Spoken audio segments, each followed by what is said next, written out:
안녕하세요, 크립토 댕도다입니다. 비트코인은 고점을 갱신하고 나서 조금 떨어졌지만 여전히 높은 가격대를 유지하고 있죠. 알트코인들은 어떨까요? 알트코인들은 가격이 올라도 비트코인처럼 유지를 못하고 있어요. 특히 업비트만 사용하시는 분들은 크게 공감이 갈 수 있는데, 업비트에서는 비트코인과 이더리움 그리고 극소수의 코인들 말고는 가격도 시원하게 오르지 못하고 있어요. 대부분의 알트코인들이 오르더라도 다시 제자리를 찾아가고 있는데, 과거 업비트를 생각해 봤을 때 이런 모습은 굉장히 이질적이죠. 예전에는 비트코인이 어느 정도 오르면 업비트에 있는 알트코인들이 시장 눈치도 안 보고 미친듯이 상승하고 떨어지는 모습을 보여줬잖아요. 해외 거래소들은 계속 코인들 랠리가 이어지고 있는데 무엇이 문제이길래 유독 업비트 거래소만 가격 반응이 약한지 알아보도록 할게요. 고정 댓글과 영상 설명란에 댕도다와 파트너십을 진행하는 혜택이 있는 해외 거래소 링크가 있으니까 참고 부탁드릴게요. 영상이 마음에 드신다면 구독, 좋아요, 댓글 부탁드립니다.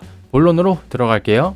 업비트의 현재 모습을 살펴보기 전에 먼저 과거 업비트의 모습을 살펴볼게요. 지금 보고 계시는 것은 꽤나 유명한 업비트 관련 사진이에요. 플레이뎁과 컴파운드, 누사이퍼가 급격하게 상승했다가 엄청난 매도세를 이기지 못하고 폭락이 나오는 차트인데, 누가 봐도 어느 정도 시장 조작 의도성이 보이는 차트이고, 업비트가 했다기보다는 업비트에서 활동하는 세력이 만든 차트겠죠. 그리고 과거 업비트는 유명한 과학자인 아인슈타인의 생일날마다 폭등하던 아인슈타인용 코인과 암호화폐 채굴 사업과 제주도 이미지를 활용해 올레 네이처, 올레 체인을 만들고 활용한다던 12십스 등등의 스캠 코인들로 작전을 펼치면서 돈을 쓸어 담은 세력들이 상주하던 거래소였어요. 김치 프리미엄은 2021년 상승장 기준 20에서 30%대를 유지했었고, 2018년도에는 김치 프리미엄이 50%에 육박해서 업비트에서 비트코인을 구매하려면 1.5배의 가격으로 구매해야 했습니다. 여기서 웃기지만 슬프기도 한 사실이 하나 있는데, 이 당시 워너마켓 기준 세계에서 거래량이 가장 많았던 거래소가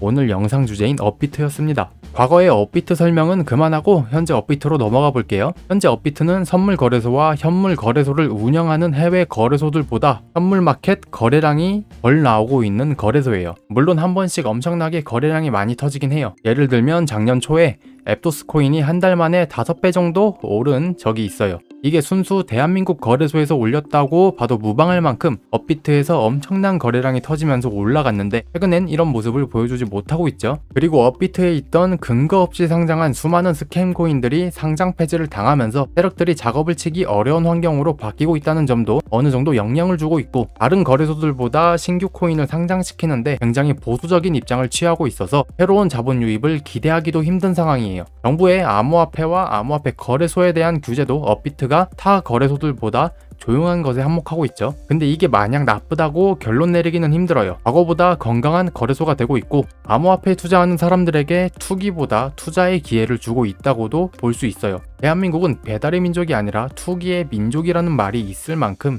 한국 사람들은 코인 투자라는 개념과 코인 투기라는 개념을 어느 정도 동일시하는 경향이 있습니다. 지금 제가 할 말이 있는데, 기성세대와 2030 신세대, MZ세대를 갈라치려는 목적이 아니니까 그 점 참고하고 들어주세요. 안 그런 사람도 있지만 여전히 다수의 기성세대층은 코인 투자를 한다고 말하면 투자라는 단어가 아니고 투기라는 단어로 임의적으로 해석하시곤 합니다. 물론 이해는 가요. 여태 대한민국 코인 투자 시장은 투자보다는 투기에 집중되어 있었기 때문이에요. 그래서 기성세대와 MZ세대의 갈등이 있을 수밖에 없어요. 당장 유튜브에 비트코인이나 알트코인을 검색하면 얼마까지 간다, 떡당한다, 이것만 주의해라 등등 가격적인 퍼포먼스에 집중하는 영상들이 많아요. 그리고 사람들끼리 대화할 때도 비트코인이 얼마까지 갔더라 같은 가격적인 정보 위주로 대화를 합니다. 그래서 아직까지도 투자보다는 투기에 가까운 현상이 여전히 지속되고 있는데, 이것도 솔직히 나쁘다고 보긴 힘들죠. 돈을 벌기 위해서 코인을 사는 사람들에게는 당연히 가격적인 퍼포먼스가 1순위일 수 있으니 말이죠. 잡담이 조금 길어졌는데, 현재 업비트의 모습을 요약하자면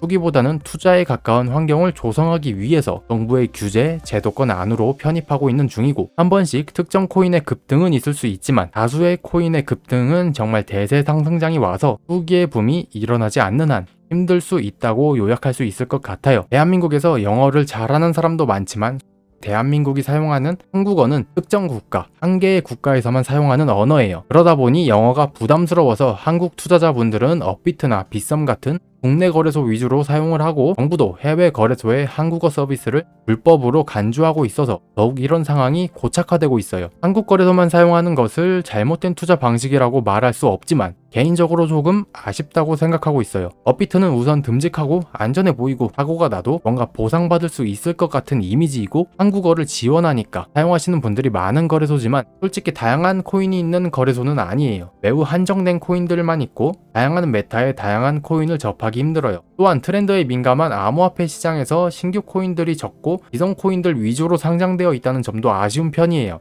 지금 암호화폐 시장의 트렌드가 밈코인인데 업비트에는 밈코인이 2개밖에 없어요. 도지코인이랑 시바이누가 있죠. 저는 이런 점이 좀 아쉬워요. 밈코인 같은 코인들 말고 검증된 코인들만 상장시킨다는 마음 이해합니다. 시장의 성숙함을 위해서라면 이해해야죠. 근데 암호화폐는 밈코인의 정신을 무시할 수 없어요. 암호화폐 시장은 젊은 세대가 이끌어가고 있고 이 새로운 시장은 그들의 입맛에 맞게끔 설계되고 있어요. 밈이라는 친숙한 소스를 활용해서 대중들에게 강한 마케팅을 펼칠 수 있는 밈코인은 앞으로의 마케팅 시장에도 영향을 줄 수 있는 새로운 문화 현상이에요. 도지코인을 예로 들어볼게요. 도지는 초기에 봤을 때 근본이 없었던 코인이죠. 강아지 사진 하나 딸랑 걸어놓고 사람들이 웃으면서 사고팔고 하던 그냥 데이터 쪼가리였어요. 근데 지금의 도지코인 어떻죠? 러우 전쟁 초기에 우크라이나에 도지코인이 기부금으로 보내졌었어요. 도지코인 덕분에 누군가는 엄청난 위로를 받았고 힘이 되었습니다. 그냥 웃음거리가 아니라 이제 사람들에게 긍정적인 방향으로 실제 쓰이고 있고 앞으로 그러한 사례는 더욱 많아지고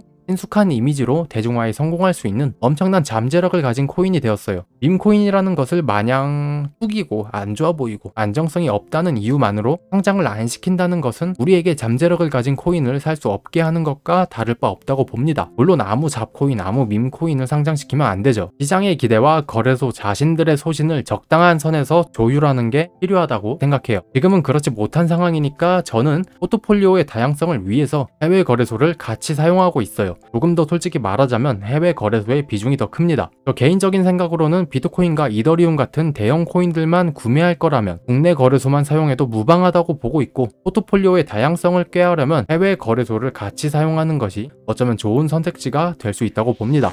물론 준비금 증명이 완료된 거래소를 사용해야 합니다. 오늘 영상은 여기서 마무리하도록 할게요.